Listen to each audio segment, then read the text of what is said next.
नाजरीन आदाब, आप देख रहे हैं INN चैनल। मैं हूं शेख अहमद अली। आज की खास बात में हम देखेंगे कई अहम कौमी और बैनुल अक़वामी खबरें। लेकिन सबसे पहले बात तेलंगाना पुलिस की। चाहे वो सरकारी मुलाजिमत हो या खानगी मुलाजिमत, हर हफ्ता वीकली ऑफ दिया जाता है। लेकिन पुलिस डिपार्टमेंट में ड्यूटी के औकात में इजाफे के साथ साथ रुख्सत का हुसूल भी मुश्किल होता है। बसा औकात 20 घंटे भी ड्यूटी करनी पड़ती है। खास तौर पर फील्ड पर काम करने वाले और निचले दर्जे के मुलाजिमीन पर काम का बोझ ज्यादा है। काम के बोझ की वजह से मुलाजिमीन पुलिस तनाव का शिकार हो जाते हैं और अक्सर उनको शहरियों से उलझते हुए देखा जा सकता है या उन पर बरहमी जाहिर करने की शिकायतें आए दिन उसूल होती रहती हैं। रियासत में मुलाजिमीन पुलिस को वीकली ऑफ देने का ऐलान किया गया था, लेकिन ऐसा लगता है कि यह प्रोग्राम फेल हो गया। मुसलसिल 24 घंटे ड्यूटी की वजह से मुलाजिमीन पुलिस को सेहत के मसाइल का सामना है। इस सूरत हाल से राहत के लिए मुलाजिमीन पुलिस को वीकली ऑफ देने के मंसूबे पर गौर करते हुए उसका ऐलान किया गया था, लेकिन उस पर अमल आवरी मुमकिन नहीं हो सकी। इब्तिदा में तजुर्बाती तौर पर 3 अजला में इस पर अमल किया गया, लेकिन यह तजुर्बा नाकाम साबित हुआ। बताया जा रहा है कि महकमे में मैन पावर की कमी की वजह से यह मुमकिन नहीं हो सका। ये भी कहा जा रहा है कि वीकली ऑफ के बावजूद हंगामी सूरत हाल में मुलाजिमीन पुलिस को काम पर रुजू होना पड़ रहा है, जिसकी वजह से वीकली ऑफ बेमायने होकर रह गया। आला ओहदेदारों की जानिब से 80% मुलाजिमीन के ड्यूटी पर मौजूद रहने और 20% मुलाजिमीन को वीकली ऑफ या लीव देने का फैसला किया गया था। शुरू में करीमनगर, वरंगल और नलगुंडा मुत्तहदा अजला में वीकली ऑफ का तजुर्बा किया गया। उस पर अमल करने का ऐलान करते हुए जून 2019 को हुकूमत की जानिब से अहकामात भी जारी किए गए। उस पर अमलावरी के आगाज के साथ ही मजालिस मकामी के इंतखाबात, इलेक्शन ड्यूटी की वजह से वीकली ऑफ का मसला बरफदान की नजर हो गया। जहां वीकली ऑफ देने के मामले में अमले की किल्लत सबसे बड़ा मसला साबित हो रही है, वहीं दूसरी जानिब रियासत तेलंगाना की तश्कील के बाद से जराइम पर काबू पाने के साथ ही साथ पुलिस डिपार्टमेंट की जिम्मेदारियों में और भी कई तरह का इजाफा किया गया। हाल ही में कोरोना के केसेस के सामने आने के बाद मुतासिरीन की निशानदही, उन्हें पकड़कर हॉस्पिटल मुंतकिल करने, हॉस्पिटल्स के पास ड्यूटी अंजाम देने के अलावा और भी कई काम उनके लिए दिए गए। इस वक्त रियासत में तमाम कैडर्स में करीब 80,000 मुलाजिमीन पुलिस की जरूरत है, जबकि इस वक्त पुलिस मुलाजिमीन की तादाद 50,000 है और 30,000 मुलाजिमीन की किल्लत है। हमारी इत्तलात के मुताबिक हर 476 शहरियों के लिए एक मुलाजिम पुलिस होना चाहिए, लेकिन इस वक्त रियासत में हर 764 शहरियों के लिए एक मुलाजिम पुलिस है। हालांकि पिछले चंद साल के दौरान महकमे पुलिस में खिदमत अंजाम देने वाले मुलाजिमीन पुलिस के लिए कई तरह की सहूलतों की फराहमी को यकीनी बनाया गया, लेकिन वीकली ऑफ का जो वादा किया गया था, मुलाजिमीन पुलिस उसके मुंतजिर हैं।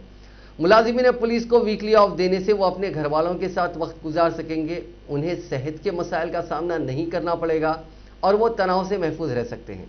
ऐसे में उनसे शहरियों के साथ बेहतर सलूक करने की तवक्को की जा सकती है, क्योंकि अक्सर ये देखा गया है कि कहीं का गुस्सा कहीं और निकाला जाता है। लॉकडाउन में आवाम को इसका जबरदस्त तजुर्बा हो चुका है। मुलाजिमीन पुलिस को वीकली ऑफ उनके साथ साथ शहरियों के लिए भी फायदेमंद साबित हो सकता है और शहरियों को मुलाजिमीन पुलिस के गैर जरूरी अताब से नजात मिल सकती है। पार्लियामेंट का बजट इजलास 29 जनवरी से 8 अप्रैल तक जारी रहेगा और आम बजट 1 फरवरी को पेश किया जाएगा। सरकारी जराये के मुताबिक बजट इजलास 29 जनवरी को पार्लियामेंट के सेंट्रल हॉल में दोनों ऐवानों के मुश्तरका इजलास में सदर जमहूरिया रामनाथ कोविंद के खिताब के साथ शुरू होगा। उसी दिन इख्तिसादी सर्वे आएगा। पहला हिस्सा 15 फरवरी तक चलेगा, उसके बाद दूसरा हिस्सा 8 मार्च से 8 अप्रैल तक होगा। जराये के मुताबिक मुख्तलिफ वजारतों से मुतालिक पार्लिमानी स्टैंडिंग कमेटियां ग्रांट के मुतालबात पर बातचीत के बाद रिपोर्ट तैयार करेंगी। वाज़ेह है कि कोविड-19 वबा की वजह से पार्लियामेंट के मानसून इजलास में लोकसभा और राज्यसभा में कार्रवाई कई बार जो मुसलसिल चलना था वो हिसाब से नहीं चली। राज्यसभा की कार्रवाई सुबह 9 से 1 बजे तक और लोकसभा की सपहर 3 बजे से सपहर 7 बजे तक चली थी। जराये ने बताया कि बजट इजलास के दौरान इसी निज़ाम को बरकरार रखने या नया निज़ाम बनाने के बारे में आला सतह पर तबादला ख्याल किया जा रहा है। पार्लियामेंट के बजट इजलास के आगाज से पहले तमाम मुलाजिमीन, अफसरान, सिक्योरिटी एहलकार, सहाफ़ी, मेंबरान पार्लियामेंट और वज़रा का कोविड टेस्ट कराया जाएगा ताहम उन सबको टीका लगाने का अभी कोई फैसला नहीं किया गया है। लोकसभा के स्पीकर ओम बिरला ने हाल ही में देहरादून में एक प्रोग्राम के दौरान इशारा किया था कि बजट इजलास से कबल पार्लियामेंट कोविड के टीकाकारी के लिए तैयार है, लेकिन हुकूमत इस सिलसिले में कोई फैसला करेगी। ज़राई कानूनों के खिलाफ किसान तहरीक का आज 50वां दिन है। सुप्रीम कोर्ट की तरफ से एक्सपर्ट कमेटी बनाने के बाद हुकूमत और किसान तंजीमों के बीच जुमे को होने वाली 10वें दौर की बातचीत को लेकर हुकूमत ने 4 शुबे को सीनियर अफसरों और वकीलों से बातचीत की। वकीलों की सलाह और सभी कानूनी पहलुओं पर गौर के बाद आज आखिरी फैसला लिया जाने का इम्कान है। भारतीय किसान यूनियन के तर्जुमान राकेश टिकैत ने कहा कि अगर हुकूमतें 5 साल तक काम कर सकती हैं तो किसान उतने वक्त तक मुजाहरा क्यों नहीं कर सकते। उन्होंने कहा कि हम सुप्रीम कोर्ट के फैसले का एहतराम करते हैं, लेकिन कमेटी से खुश नहीं हैं। हमारा एहतजाज तब तक जारी रहेगा जब तक हुकूमत कानून वापस नहीं ले लेती। 15 जनवरी को यानी कल सरकार और किसानों के बीच बातचीत होनी है। किसानों ने कहा कि वो हुकूमत से बातचीत करने के लिए तैयार हैं, लेकिन किसान तंजीमों ने साफ किया कि वो किसी भी सूरत में सुप्रीम कोर्ट की कमेटी से बात नहीं करेंगे, क्योंकि कमेटी हुकूमत के लिए ही काम करेगी। वहीं एक्सपर्ट कमेटी को अभी तक सुप्रीम कोर्ट के अहकाम के बाद कोई अपॉइंटमेंट लेटर नहीं मिला है। इसी दौरान किसान तंजीमों ने दावा किया है कि लोहड़ी पर पंजाब समेत पूरे मुल्क में 20,000 से ज्यादा मकामात पर ज़राई कानूनों की कॉपी जलाई गई। किसान कायद हरमीत सिंह कादिया ने बताया कि इजलास में फैसला लिया गया है कि 18 जनवरी को खवातीन मुल्क भर में हर जिला हेडक्वार्टर्स पर मुजाहरा करेंगी। ज़राई कानूनों पर किसानों से बातचीत के लिए 2 दिन पहले बनाई गई कमेटी से भूपेंद्र सिंह मान ने अपना नाम वापस ले लिया है। भारतीय किसान यूनियन के सदरनशीन भूपेंद्र सिंह ने कहा कि वो किसानों के साथ है। फैसले की वजह बताने के लिए उन्होंने एक प्रेस रिलीज जारी किया। भूपेंद्र सिंह ने कहा कि 4 लोगों की कमेटी में मुझे जगह दी गई, इसके लिए मैं सुप्रीम कोर्ट का शुक्रिया अदा करता हूं, लेकिन एक किसान और यूनियन लीडर होने के नाते आम लोगों और किसानों के अंदेशों को देखते हुए मैं इस कमेटी से अलग हो रहा हूं। मैं पंजाब और किसानों के मफाद से समझौता नहीं कर सकता हूं, इसके लिए मैं किसी भी ओहदे को कुर्बान कर सकता हूं और हमेशा पंजाब के किसानों के साथ खड़ा रहूंगा।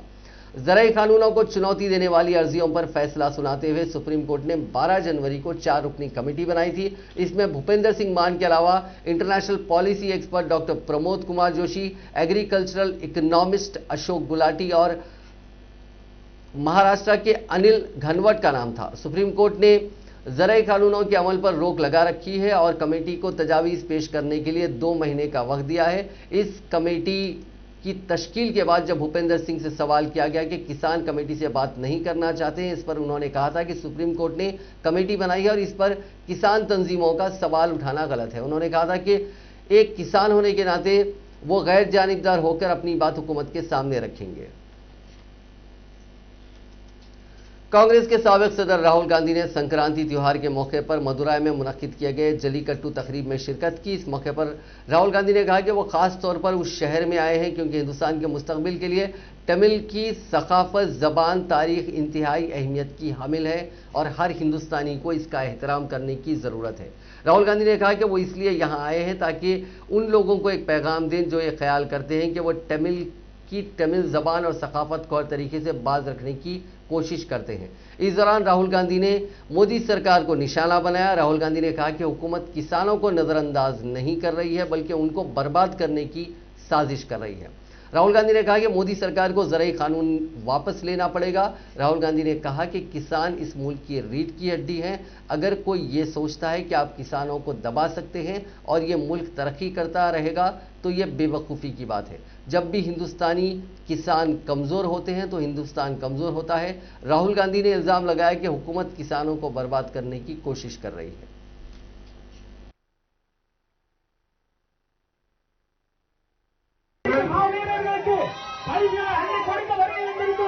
ராகுல் காந்தி அவர்களை வரவேற்கின்றோம். Welcome to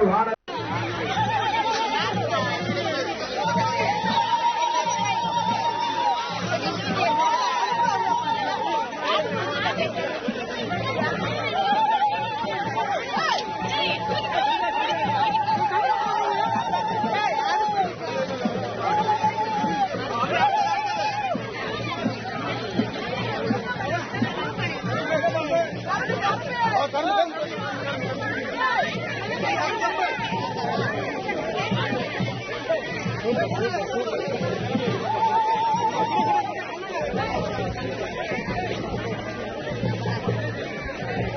போயிருக்காங்கண்ணா.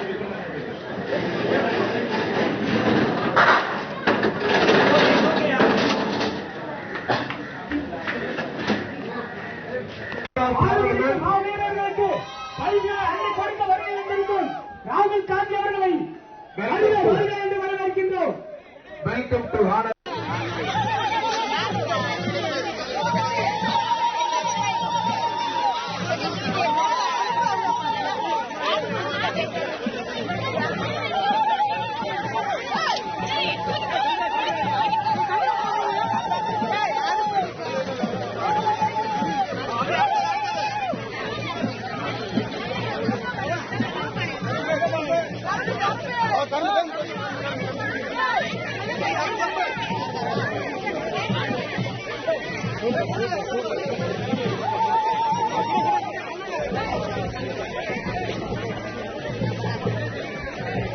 போயிருக்காங்கண்ணா.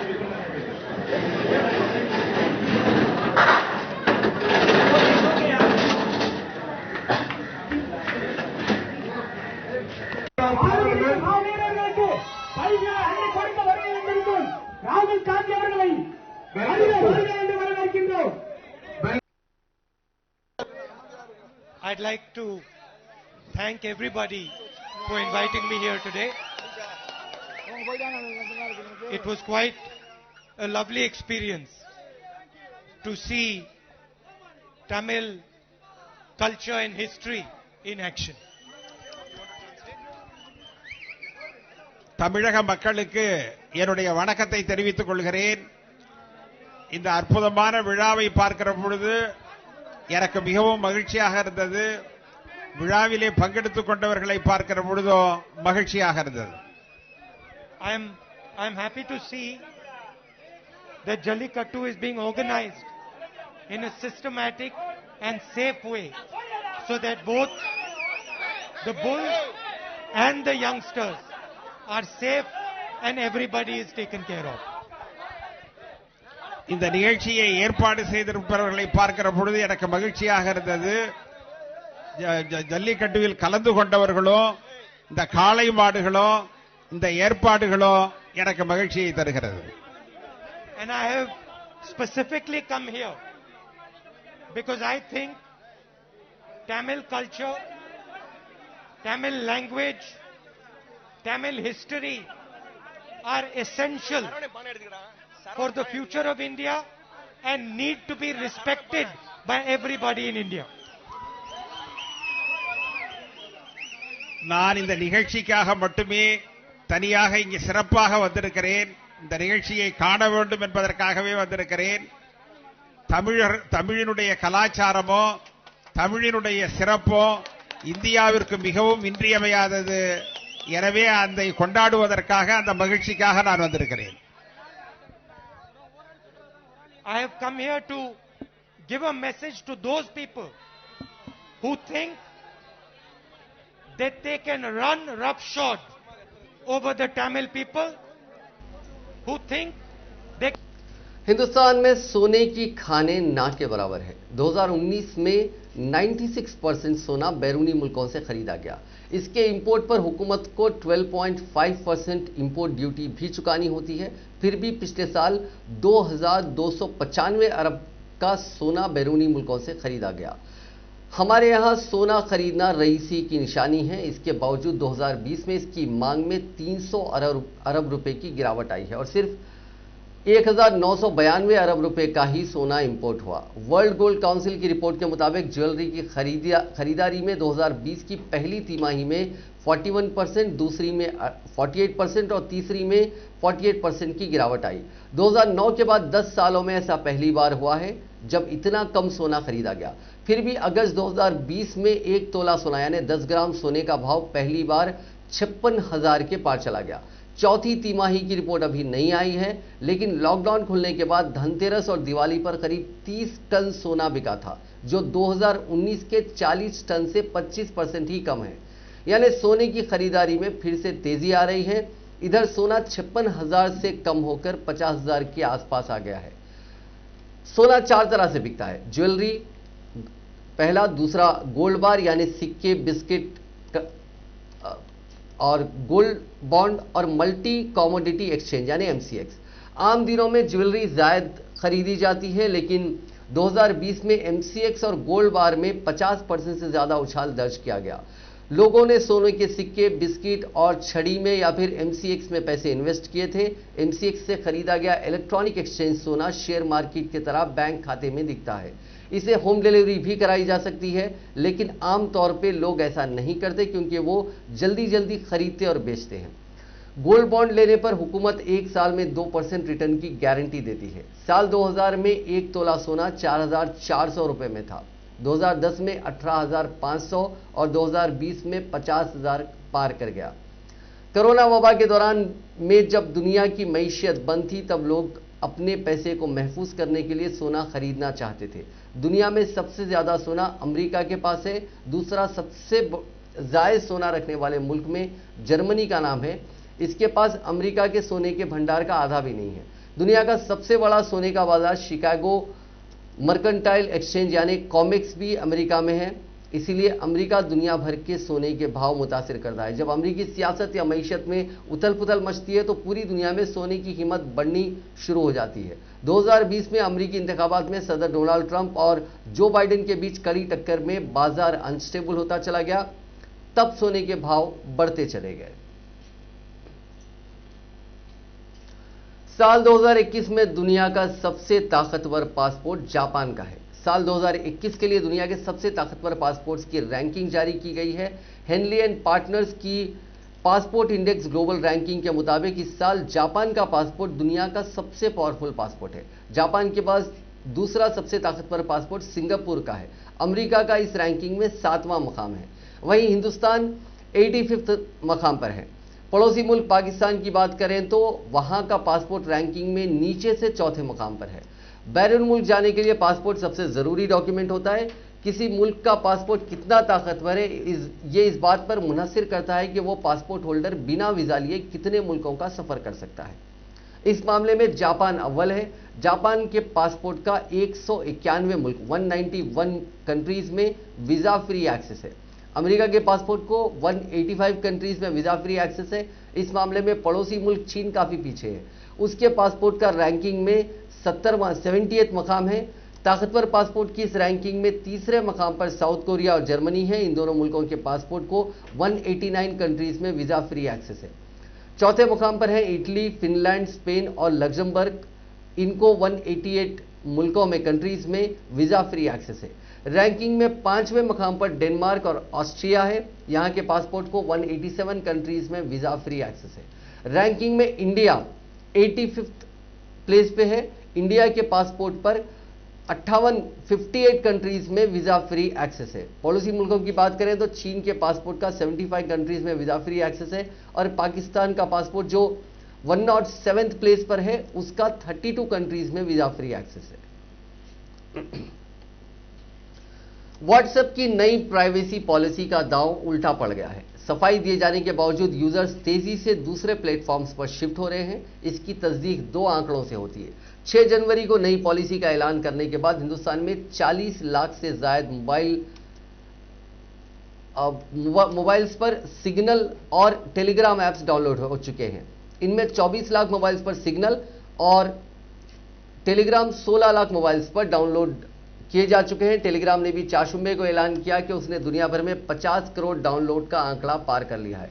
पिछले 72 घंटों में ही दुनिया में 2.5 करोड़ नए यूजर्स ने टेलीग्राम डाउनलोड किया है। टेलीग्राम ने इंडिया से जुड़े आंकड़े नहीं बताए, लेकिन सीईओ ने कहा कि एशिया में सबसे ज्यादा 38% यूजर्स बढ़े हैं। Data analytics agency sensor tower के मुताबिक व्हाट्सएप के ऐलान के पहले वाले हफ्ते में 2.5 लाख सिग्नल ऐप डाउनलोड हुए थे। पॉलिसी के ऐलान के बाद वाले हफ्ते में 88 लाख यूजर्स ने सिग्नल पर साइन इन किया है। सेंसर टावर वो एपटोपिया जैसी एजेंसियों के मुताबिक व्हाट्सएप के डाउनलोड में इसी दौरान 35% की कमी आई है। महिंद्रा ग्रुप ऑफ कंपनीज और टाटा ग्रुप के चेयरमैन समेत टॉप एग्जीक्यूटिव्स, पेटीएम और फोन पे जैसी कंपनियों के सीईओ व स्टाफ ने व्हाट्सएप को अलविदा कह दिया है। बड़ी कंपनियों के चेयरमैन या सीईओ ही नहीं, आम लोग भी नए ऑप्शंस चुन रहे हैं।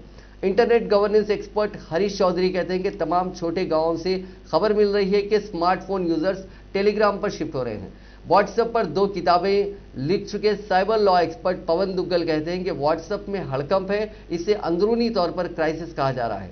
उसने डैमेज कंट्रोल के लिए सोशल व दीगर मीडिया पर अपने रिसोर्सेज लगाए हैं। वैसे नई पॉलिसी का वक्त ध्यान देने वाला है। मरकजी बजट सेशन में डेटा प्रोटेक्शन बिल लाया जाने वाला है, जिसमें डेटा प्राइवेसी के सिलसिले में सख्त प्रोविजंस होने वाले हैं। शायद इसी डर के चलते वो बदली हुई पॉलिसी लेकर आया है। साइबर लॉ एक्सपर्ट पवन दुग्गल कहते हैं कि व्हाट्सएप को इसका खुमियाजा भुगतना पड़ सकता है। उसकी कमाई का सबसे बड़ा जरिया यूजर्स डेटा सेलिंग है। जब उसका यूजर बेस ही घटने लगेगा तो उसकी आमदनी भी मुतासिर होगी और ब्रांड भी। हिंदुस्तान में अभी 40 करोड़ व्हाट्सएप यूजर्स हैं। सरकारी ऑयल मार्केटिंग कंपनियों ने जुमेरात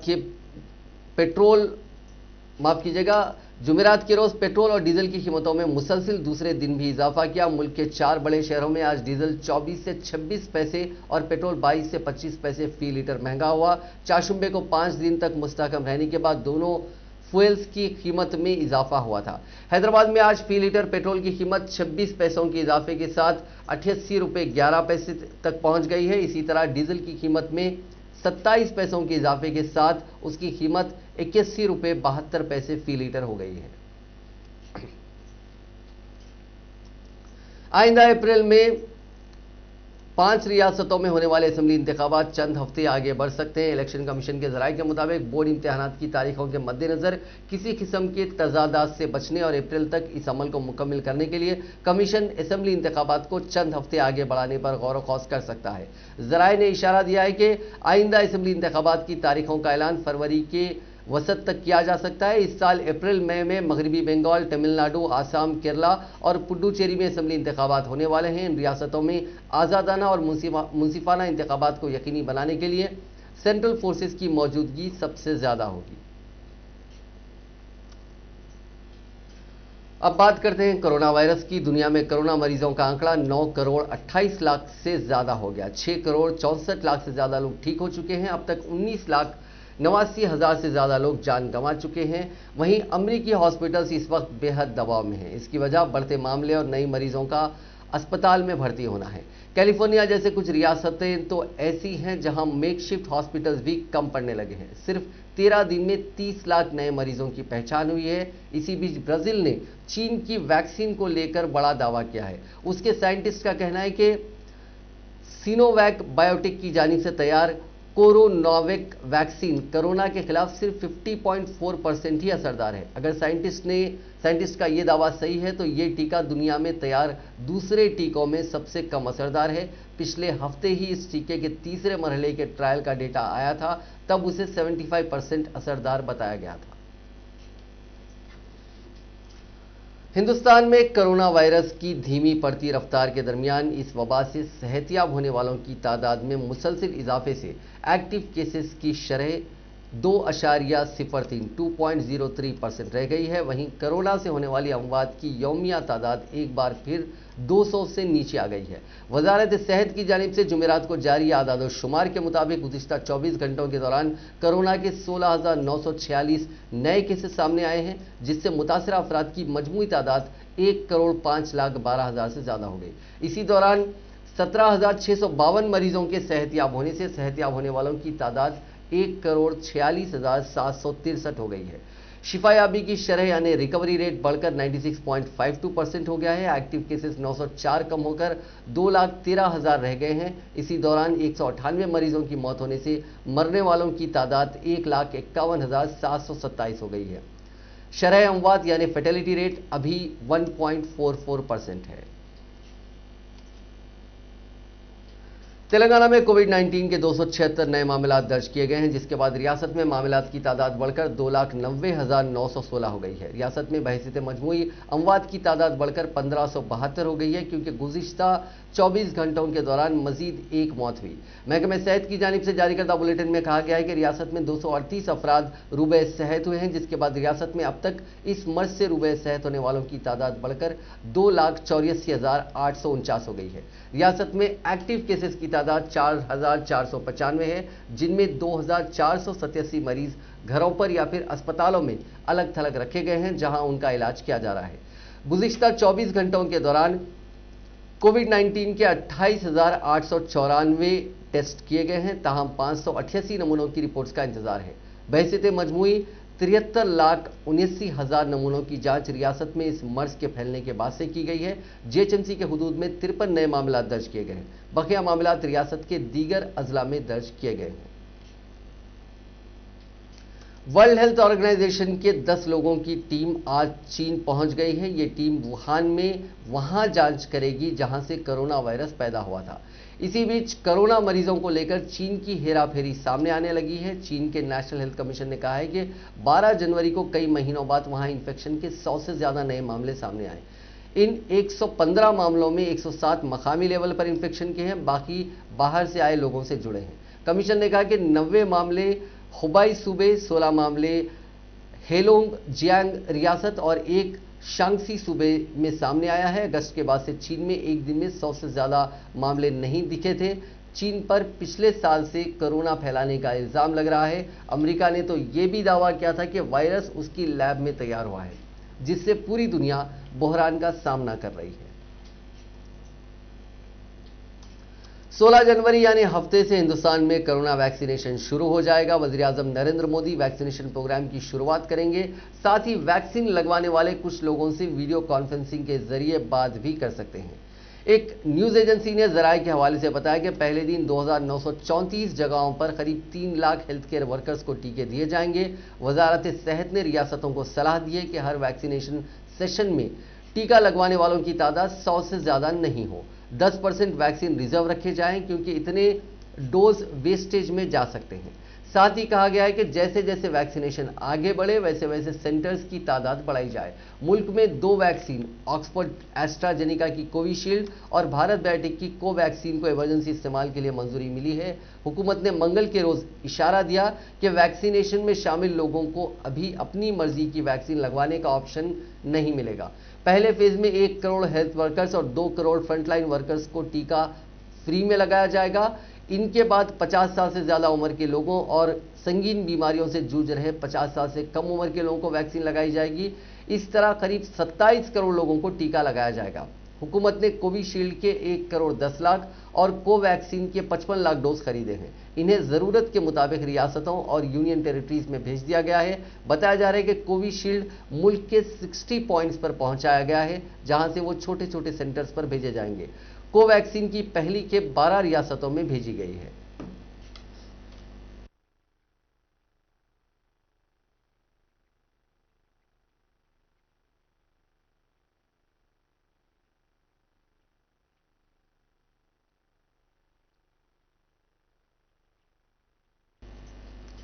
इंडिया और ऑस्ट्रेलिया के बीच 4 टेस्ट की सीरीज का आखिरी और फैसलाकुन मुकाबला कल से ब्रिस्बेन में खेला जाएगा। फिलहाल सीरीज 1-1 की बराबरी पर है। ऐसे में टीम इंडिया के पास ऑस्ट्रेलिया से लगातार तीसरी टेस्ट सीरीज जीतने का मौका है। हिंदुस्तानी टीम ने ऑस्ट्रेलिया को फरवरी 2017 और दिसंबर 2018 में खेली गई बॉर्डर गावस्कर ट्रॉफी में शिकस्त दी थी। विराट कोहली की कप्तानी में टीम इंडिया ने 2018 में तारीख रकम की थी और पहली बार ऑस्ट्रेलिया को उसी के घर में टेस्ट सीरीज में शिकस्त दी थी। मौजूदा सीरीज के पहले मैच में टीम इंडिया को कोहली की कप्तानी में 8 विकेट से शिकस्त मिली थी। कोहली के पैटर्निटी लीव पर जाने के बाद अजिंक्य रहाणे ने कप्तानी संभाली और अगला टेस्ट 8 विकेट से जीतकर सीरीज 1-1 से बराबर कर दी थी। सिडनी में खेला गया तीसरा टेस्ट ड्रॉ रहा। ऐसे में टीम इंडिया के पास रहाणे की कप्तानी में सीरीज जीतकर तारीख दोहराने का मौका है। मेजबान ऑस्ट्रेलिया 32 साल से ब्रिस्बेन में कोई टेस्ट नहीं हारी है। पिछली बार उसे ब्रिस्बेन में नवंबर 1988 में वेस्टइंडीज ने 9 विकेट से हराया था। उसके बाद से अब तक ऑस्ट्रेलिया ने ब्रिस्बेन में 31 टेस्ट खेले, जिसमें से 24 जीते और 7 ड्रॉ रहे। वहीं हिंदुस्तानी टीम ने ब्रिस्बेन के गाबा मैदान पर अब तक 6 टेस्ट खेले, जिसमें से 5 हारे और 1 ड्रॉ किया। इंडिया ने यहां पिछला मैच दिसंबर 2017 में खेला था, जिसमें ऑस्ट्रेलिया 4 विकेट से जीता था। सीरीज के फैसलाकुन मुकाबले से पहले इंजरी ने टीम इंडिया की मुश्किलें बढ़ा दी हैं। ऑस्ट्रेलिया टूर पर अब तक 9 खिलाड़ी इंजर्ड हो चुके हैं, उनमें से 6 खिलाड़ी इस सीरीज से बाहर भी हो चुके हैं।